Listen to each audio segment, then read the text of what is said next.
Trip Kuto Vlogs with the gorgeous, fantastic, and fabulous Miss Mike.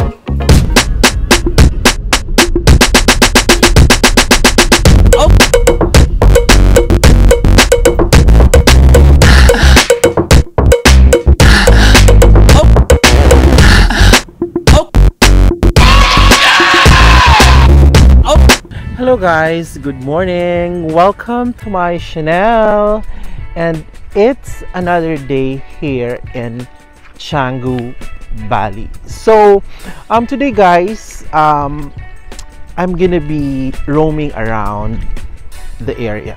So I'm gonna discover whatever there is to discover. Now kasi my roommate told me, he's an American, na on this part now where I'm walking towards is another parang area where there are a lot of stores and establishment, kasi sanay ako guys going towards that area. So this time, eto yung i-discover ko kasi I've never been here.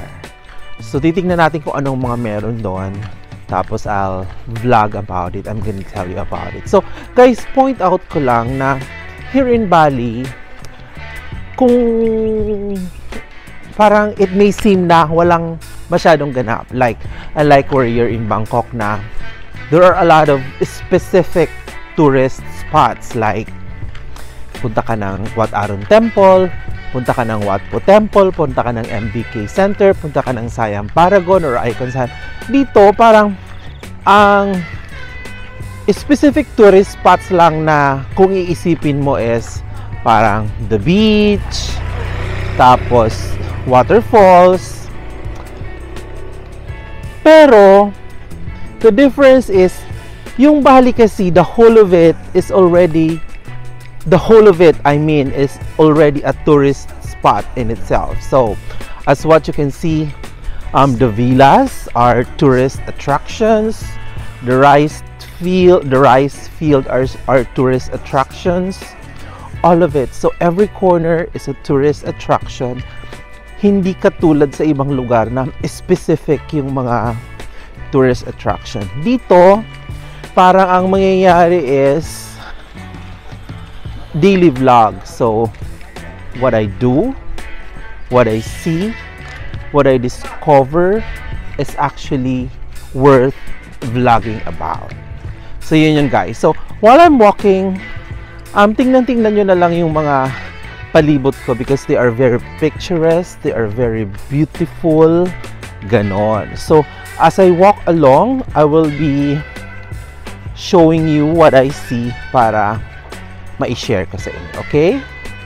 So katulad yan guys, ayan di ba rice field. Rice field is very important here in Bali kasi isa siya sa mga, as I've mentioned, tourist attraction dito. So especially a villa like what you can see there is a priced property if it's actually beside a rice field, or if it has rice field for a view. So ganun siya guys, ganun siya ka important yung rice field as a tourist attraction here in Bali, ganun. So sabi nung kausap ko nung Amerikano, is a 10-minute walk daw from our place. So lakad-lakad ako guys, and if I see something beautiful, I'll let you know. And eto pala guys, so tingnan nyo. So that's a typical Balinese gate. So tingnan nyo guys yung intricacy of the design. I want to take a picture of it kasi ganyan ang mga gate na gusto ko sa bahay pag nagpagawa ako ng Balinese villa sa amin sa province. Tingnan nyo guys, I am in the middle of a rice field. Diba? That is so precious. Nandito na tayo guys sa parang maze. Saan kaya tayo dadalhin ng keme? Dalhin kaya tayo sa Echos? Charet! So yun guys, after walking for several minutes in the middle of the rice field. Nandito na tayo sa parang main street, main highway. Now, kung makikita mo, ang dami guys, mga plants for sale ata. Ang ganda, 'di ba? Kung pwede lang dalhin ang mga yan sa Philippines. Tapos ayun, so hindi ko alam which way to go. Pero I guess I'm going this way kasi kakain ako guys. So I'll show you what a typical warung or karinderya looks like. Ayan guys, ganito ang mga pagkain nila dito. So I guess I'm gonna eat kasi mahilig ako sa pork. So mayroon ako nakita guys, parang ang sarap nitong pork na to. Tapos yun yung sili sambal. Tingnan ko kung pwedeng kumain dito sa loob. Ayan na guys, piniprepare niya na. Nilalagay niya na yung mga gusto ko. Tapos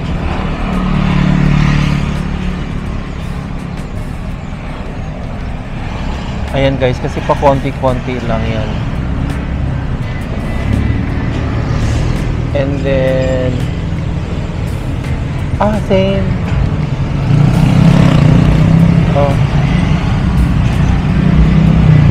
And then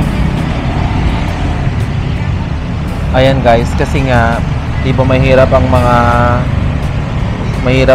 mga language barrier dito. Kaya kailangan ng masyadong pagsusuri. Ganon. So okay na guys, pakita ko sa inyo mamaya yung na-order ko. So ito na guys yung na-order ko. Meron akong 3 meat, 2 gulay, tapos ayan yung sambal. So let's review the food. So ayan na guys, let's make tikim na. Tingnan natin to guys na soup nila kasi itong soup free pero ang daming laman. Kung makikita nyo, ayan ang daming laman. Tapos ang itsura guys, kung titingnan mo siya, para siyang papaitan sa atin.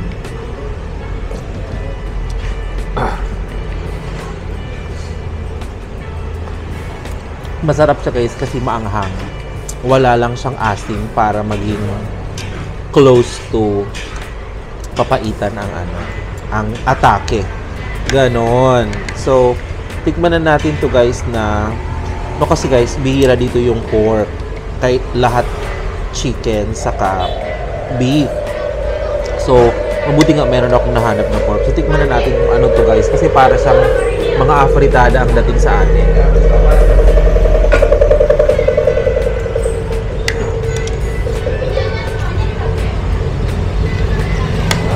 Masarap siya guys. Ang sarap talaga ng taba.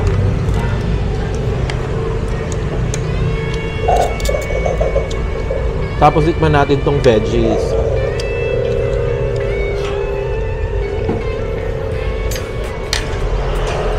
Harap din. Alam niyo guys, ang Indonesian food parang Filipino food lang. Promise.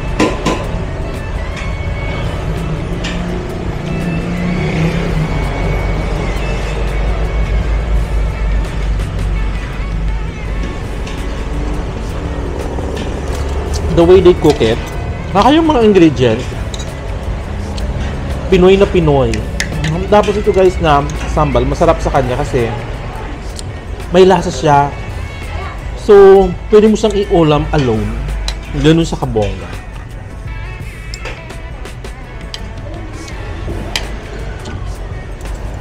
Sarap-sarap. Sobra. So, ito na muna guys. Kain muna ako. Basta super bongga ang lapyok. Charet! Ito guys, may nadaanan ako ditong home decor store. Tapos, gusto kong pumasok kasi mahilig ako guys sa lahat ng Balinese.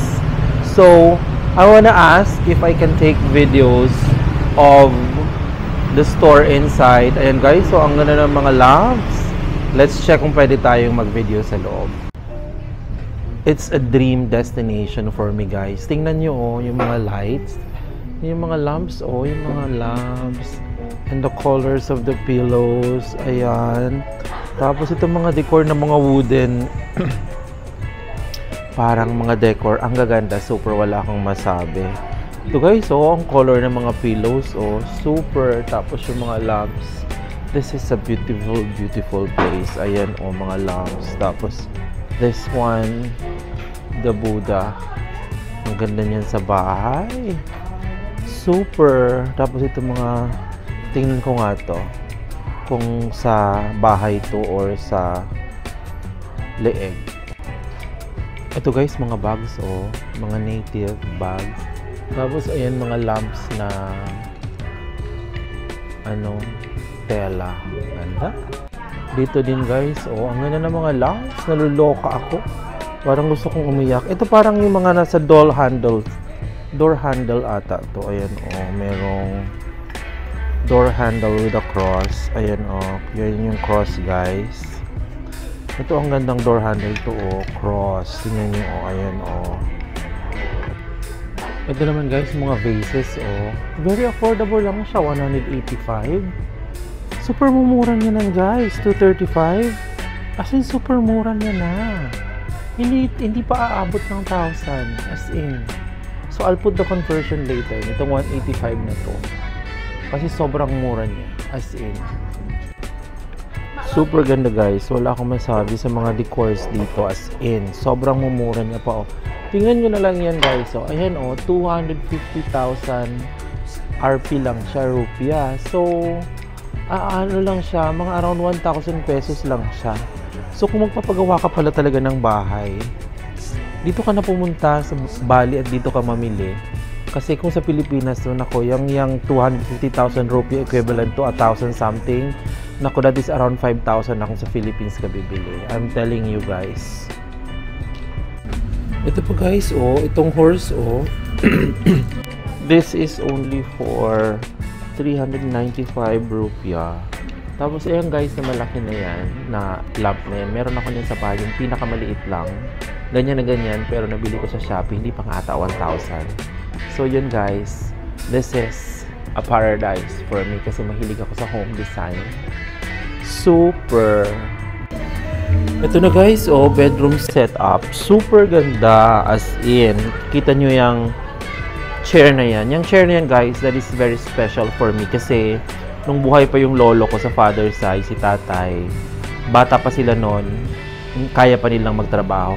Ganito yung business nila. Gumagawa sila ng ganyang mga chairs.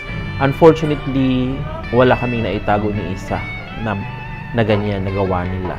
So, there, tingnan mo to guys, oh. Ito mga pillows, super ganda, as in, wala akong masabi. Super. Tapos yung yung Buddha and all. Tapos ito the colors of the pillows and everything. Tapos ayan, tapos yung mga lamp na ang gaganda guys. Tapos itong bed frame, oh. Ewan ko kung pwede siyang i-transport sa Philippines o hindi. Pero sobra, pati yung mga pillows guys, yung texture, tingnan nyo guys. Papakita ko, oh. Tingnan nyo yung texture. Ayan, oh, pag nilayer mo, ang ganda ng texture, super rich and fabulous. Sobrang ganda, oh. Ayan, oh, mga baskets. Nalalagyan ng damit na madumi. Sobra, as in, wala akong masabi. And pati na tong painting na to, sobrang ganda. As in, wala akong masabi. So, ayan guys. Kasi ako guys, kung hindi nyo pa alam, ang gusto ko talaga guys, hindi pa ako nakakarating ng Bali. Dream ko na talaga. At nasa plano ko na talaga na pag ako nagpagawa ng bahay, it's gonna be a Balinese villa. So, it's gonna be a Balinese villa filled with everything Bali. So, yun. So, ito guys, oh, mga panglagay sa gitna ng panglagay sa gitna ng bahay na may rug ka lang doon. Ayan, oh, ang gaganda. Super! Ito guys, oh, floor mat, oh. Nakikita nyo yan? Floor mat. Diyos ko. This is a paradise for me. Ito, oh, mga rugs. Ang gaganda. Ayan, oh. All the decors that you could possibly imagine. Ayan. Nandito na siya. And this is a bed. Ganda ng bed frame, guys, na mirror, oh. Tapos ito with all of the lights and everything. Beautiful. Super. Ayan guys, ayan yung pangalan ng business, Interior Design Store. So they do po pala guys interior design for houses and homes. So, di ba? Ito guys, talagang as in super love ko to. Itong ano na to, parang division na yan. I wanna have that in my house. So there guys, I'm now home. Nilakad ko lang po uwi. Now, yun guys, so that's what exploring can actually do. You are able to find gems in wherever. So I am very happy kasi nakakita ako ng ganong tindahan ng mga furnitures and handicraft and home furnishings and decor. Kasi I'm really gonna go back to that store pag nagpatayo na ako ng aking Balinese villa sa Bicol if God is willing. So there guys, I wanna thank you so much for watching. Join me as I explore the world. Right now, I'm in Bali, so probably stay here for a month or two and join me as I explore the area. So please don't forget to subscribe.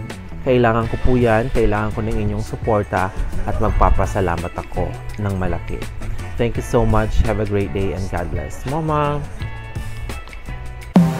Maraming salamat. Please follow and subscribe. God bless!